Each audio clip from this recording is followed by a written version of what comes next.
नमस्कार दोस्तों, कैसे हैं आप सभी। चलिए आज हम लोग आचार्य रामचंद्र शुक्ल का निबंध कविता क्या है देखने वाले हैं, जो इंटरनेट में लगा हुआ है और विभिन्न राज्यों के असिस्टेंट प्रोफेसर टीजीटी पीजीटी सभी में लगा हुआ है, तो इसलिए यह महत्वपूर्ण हो जाता है। तो आज हम लोग रामचंद्र शुक्ल जी का निबंध कविता क्या है देखने वाले हैं, और यहाँ से एक क्वेश्चन बनना तय ही है हर एग्ज़ाम में। थोड़ा अच्छे से ध्यान से सुनिएगा। रामचंद्र शुक्ल का जन्म सन 1884 ईस्वी को अगोना गांव, जिला बस्ती, उत्तर प्रदेश में हुआ था। ये हिंदी के प्रसिद्ध आलोचक, निबंधकार और साहित्य इतिहासकार थे। हिंदी निबंध के क्षेत्र में शुक्ल जी का महत्वपूर्ण योगदान है।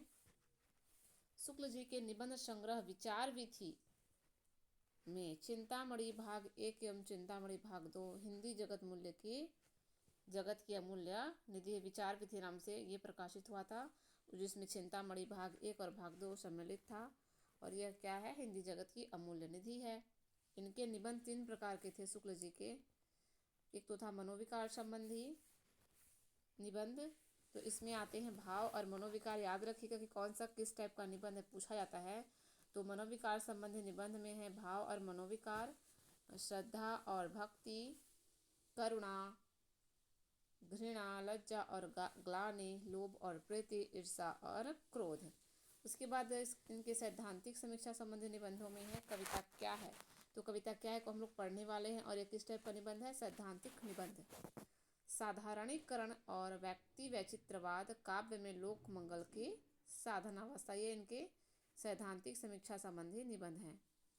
व्यवहारिक समीक्षा संबंधी निबंध में इनका आता है जायसी ग्रंथावली की भूमिका और भ्रमर गीतसार की भूमिका। तो आगे हम लोग देखेंगे रामचंद्र शुक्ल द्वारा रचित कविता क्या है। सर्वप्रथम 1909 में सरस्वती पत्रिका में प्रकाशित हुआ था। इसके पश्चात इसे शुक्ल जी के निबंध संग्रह चिंतामणि भाग में संकलित किया गया।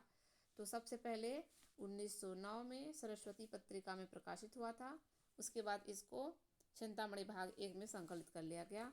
और इस निबंध संग्रह में कुल 17 निबंध हैं। कौन से निबंध संग्रह में, चिंतामणि भाग 1 में 17 निबंध रखे गए हैं। यह 1939 ईस्वी में प्रकाशित हुआ चिंतामणि भाग 1। और इस निबंध संग्रह में 3 प्रकार के निबंध हैं। चिंतामणि भाग 1 में 3 प्रकार के निबंध हैं, जो हम लोग देख के आए हैं वही है। तो भाव या मनोविकार संबंधी निबंधों में 10 हैं, ठीक है। भाव या मनोविकार, उत्साह, श्रद्धा, भक्ति, करुणा, लज्जा और ग्लानि, लोभ और प्रीति, ईर्षा, घृणा, भय और क्रोध। तो ये हैं भाव या मनोविकार संबंधी 10 निबंध। तो एक बार फिर से देखते हैं। भाव या मनोविकार 1 हो गया, और उत्साह 2, श्रद्धा भक्ति 3, करुणा 4, लज्जा और ग्लानि 5, लोभ और प्रीति 6, घृणा 7, ईर्षा 8, भय 9 और क्रोध 10। तो इस तरह ये 10 निबंध को रखे हैं अपने भाव या मनोविकार संबंधी निबंध में। उसके बाद सैद्धांतिक निबंध देखने वाले हैं। तो ये हो गया इनके भाव या मनोविकार संबंधी। अब सैद्धांतिक निबंध को हम लोग देखने वाले हैं। तो सैद्धांतिक समीक्षा निबंध, इसमें रखा हुआ है 4 निबंध। कितना निबंध रखा है, 4। तो एक हो गया कविता क्या है, उसके बाद काव्य में लोक मंगल की साधनावस्था, ये भी काव्य से रिलेटेड है, तो याद रखिए कविता क्या है। और काव्य में लोक मंगल की साधनावस्था, और साधारणीकरण और व्यक्ति वैचित्रवाद, और वर्षात्मक बोध के विविध स्वरूप, ये चारों को इन्होंने इसमें रखा है सैद्धांतिक समीक्षा संबंधी निबंध में। व्यवहारिक समीक्षा संबंधी निबंध में इन्होंने 3 निबंधों को रखा है, भारतेंदु हरिश्चंद्र, तुलसी का भक्ति मार्ग और मानस की धर्मभूमि। तो ये हो गया इनके। अब कविता क्या है निबंध की समीक्षा हम लोग देख लेते हैं। अगर समय मिले तो जरूर पढ़िएगा इसको, और समझ में आएगा। बाकी हम लोग एग्ज़ाम नज़दीक है, इसलिए समीक्षा रूप में देख रहे हैं। तो आचार्य रामचंद्र शुक्ल द्वारा रचित निबंध कविता क्या है में मस्तिष्क और हृदय का सुंदर संयोग पाया जाता है। किसका संयोग, मस्तिष्क और हृदय का। शुक्ल जी के अनुसार कविता उत्कट भावों का उत्कर्ष है, उससे मनुष्य के भावों की रक्षा होती है। कविता से ये कह रहे हैं कि ये उत्कट भावों का उत्कर्ष है और मनुष्यों के भाव की रक्षा होती है। और कविता की प्रेरणा से मनोरंगों के प्रवाह जोर से बहने लगते हैं। ये मनोरोगों होगा। कविता मनोभावों को साकार कर नया जीवन प्रदान करती है। कविता हमारी संवेदनाओं को उद्गृत करती है। तो यहाँ से तो मतलब कोटेशन दे देता है एग्जाम में।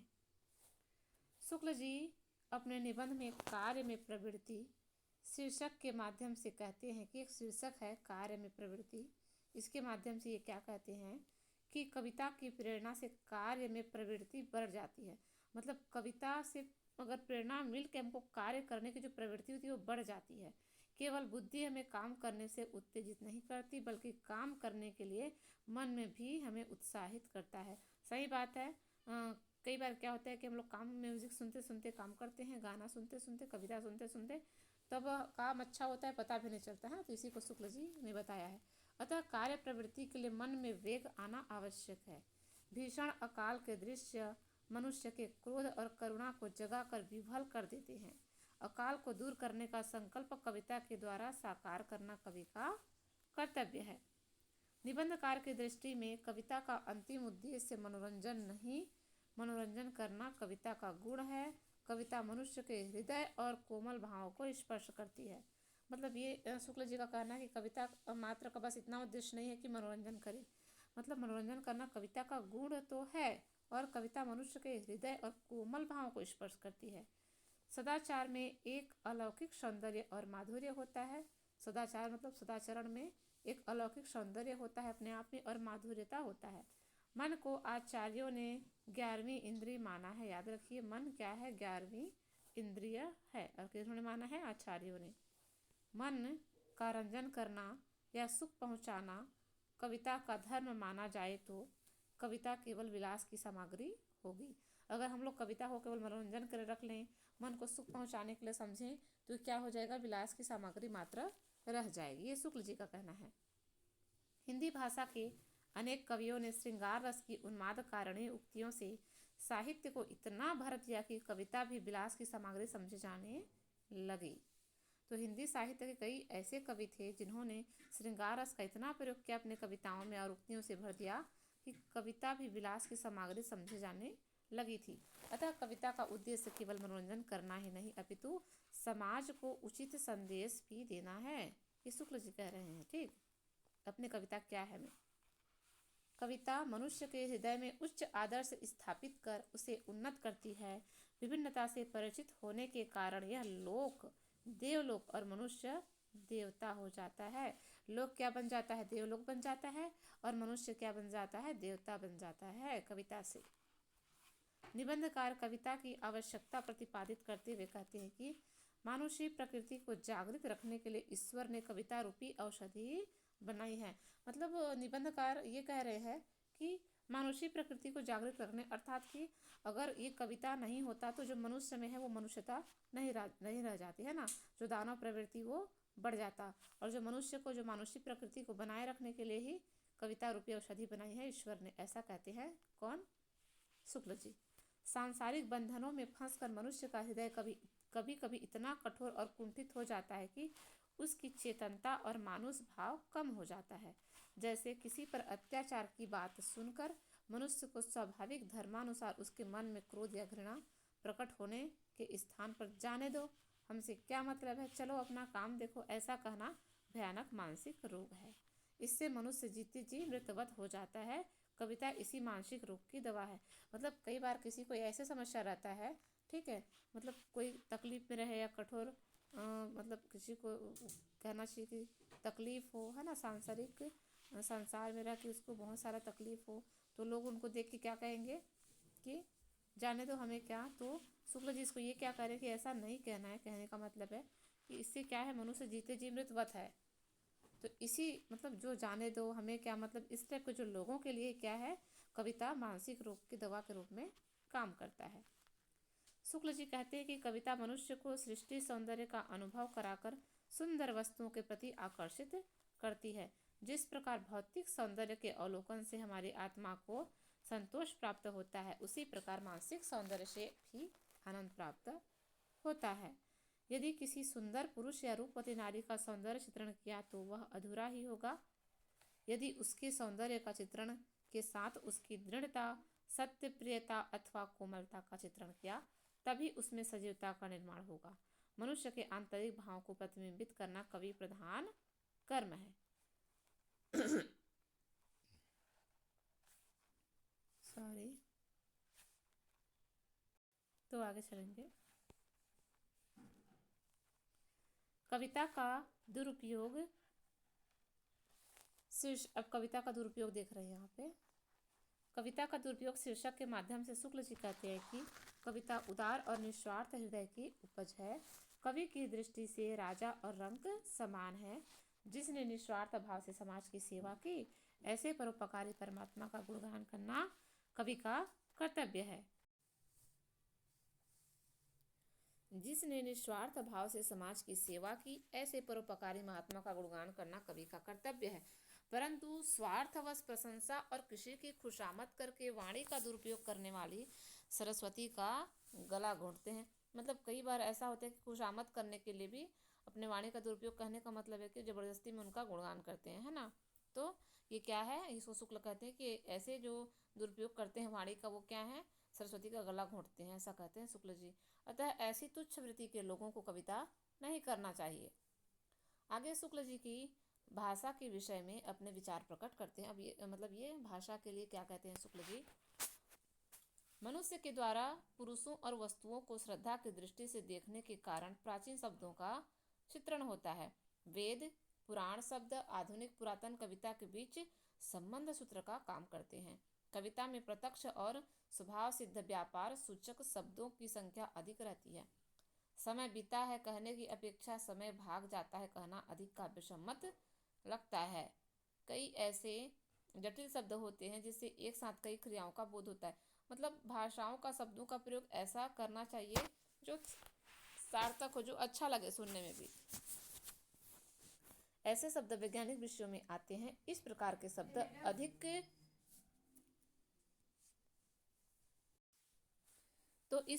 शब्द अधिक लाने से कविता के प्रसाद गुण की हानि होती है और व्यक्त भाव हृदय पर अच्छी तरह से अंकित नहीं हो पाते हैं। जब कोई कवि किसी दार्शनिक सिद्धांत को अधिक प्रभाव उत्पादक बनाकर लोगों के चित्त पर अंकित करना चाहता है, वह जटिल और परिभाषिक शब्दों को निकालकर उसे अत्यधिक प्रत्यक्ष और मर्मस्पर्शी रूप दे देता है। अतः भाषा मार्मिक तथा संवेदनशील होना चाहिए। मतलब पोलाइट वर्ड आप लोग इंग्लिश में भी सुने होंगे। आप किसी से कुछ काम करवाना हो तो आप लोग सामने में लगा दीजिए प्लीज़ हेल्प कीजिए या प्लीज़ आप ये कर दीजिए। तो मतलब लोगों को लगेगा कि मतलब ये पोलाइट वर्ड जब बोल देते हैं ना, तो एक अलग ही प्रभाव पड़ता है ना। तो इसी को शुक्ल जी कहते हैं प्रत्यक्ष और मर्मर्शी रूप दे देता है, जब जटिल शब्दों को हम लोग निकाल के एक अच्छा शब्द बोलते हैं, संवेदनशील भाषा। शुक्ल जी के अनुसार भाव सौंदर्य और नाद सौंदर्य दोनों के सहयोग से कविता की सृष्टि होती है। भाव सौंदर्य से और नाद सौंदर्य दोनों से क्या होती है, कविता की सृष्टि होती है। केवल नाद सौंदर्य से कविता भाव शून्य हो जाती है। छंद और तुक दोनों ही नाद सौंदर्य के उद्देश्य से रखे गए हैं। नाद सौंदर्य से किसी न किसी अंश में कविता लोगों की जिह्वा पर बनी रहती है। अतः नाद सौंदर्य कविता की आत्मा नहीं परंतु शरीर अवश्य है। परंतु सिर्फ श्रुति मधुर अक्षरों के पीछे रहना और कविता को अनन्य गुणों से विभूषित न करना सबसे बड़ा दोष है। कविता की एक विशेषता होती है कि व्यक्तियों के नामों के स्थान पर उसमें रूप, गुण या कार्यबोधक शब्दों का व्यापार किया जाता है, जैसे कि गिरधर, मुरारी, दीनबंधु, दशमुख आदि। तो प्रसंगानुरूप उचित कार्यबोधक शब्दों का प्रयोग अर्थसंगत होता है। अब देखेंगे शुक्ल जी ने अलंकारों की योजना कैसे की है। अलंकार के बारे में शुक्ल जी अलंकार विषय पर अपना मत प्रतिपादित करते हुए कहते हैं कि काव्य में प्रसंगा अनुरूप अलंकारों का विशेष रूप से प्रयोग होता है। बोलचाल की भाषा में ही अलंकारों का सर्वोच्च प्रयोग होता है, परंतु अलंकार से मात्र कविता की भाषा का सौंदर्य बढ़ता है। वास्तविकता में रस और भाव कविता के प्राण है, ये कहते हैं शुक्ल जी। सिर्फ अलंकार के प्रयोग से कुछ नहीं होने वाला। अलंकार से मात्र कविता की भाषा का सौंदर्य बढ़ता है। वास्तविकता में रस और भाव कविता के प्राण है। तो रस और भाव को ज़्यादा महत्व दिया है शुक्ल जी ने यहाँ पे। ठीक, आगे चलेंगे। जिस प्रकार निबंधकार कहते हैं कि जिस प्रकार कुरूपा नारी अलंकार के अंतर्गत नहीं आ सकती, उसी प्रकार अस्वाभाविक भद्दे और तुच्छ भावों से अलंकार स्थापना सुंदर मनोहर कविता नहीं बना सकती। महाराज भोज ने अलंकार को सुंदर अर्थ को शोभित करने वाला कहा है। कविता में अलंकारों को हठात लाने का उद्योग होने लगा, तब से कविता बिगड़ गई। वस्तुतः अलंकार के सुसंगत एवं अर्थगर्भित प्रयोग से ही कविता के सौंदर्य में वृद्धि होगी। मतलब अलंकार का प्रयोग सुसंगत एवं अर्थगर्भित करना चाहिए, जिससे कविता के सौंदर्य में वृद्धि होगी।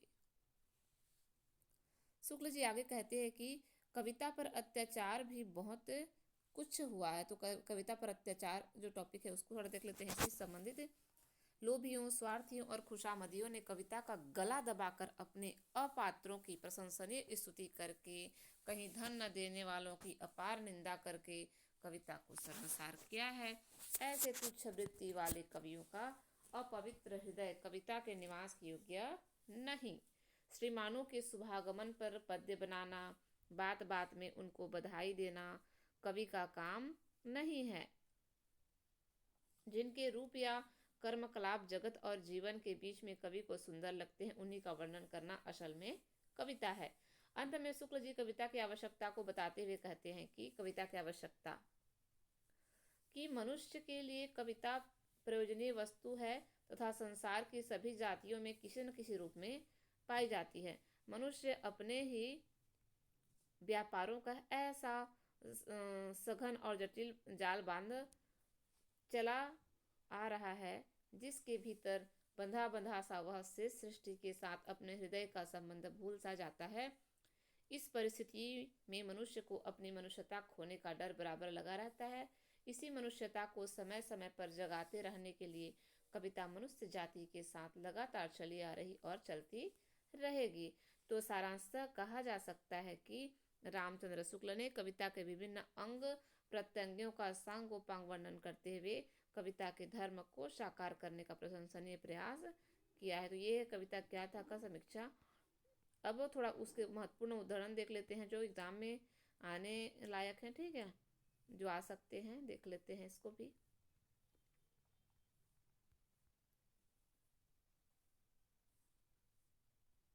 तो जिस प्रकार आत्मा की मुक्तावस्था ज्ञान दशा कहलाती है, उसी प्रकार हृदय की मुक्तावस्था रस दशा कहलाती है। हृदय की इसी मुक्ति की साधना के लिए मनुष्य की वाणी जो शब्द विधान करती आई है उसे कविता कहते हैं। तो कई बार पूछा जा चुका है।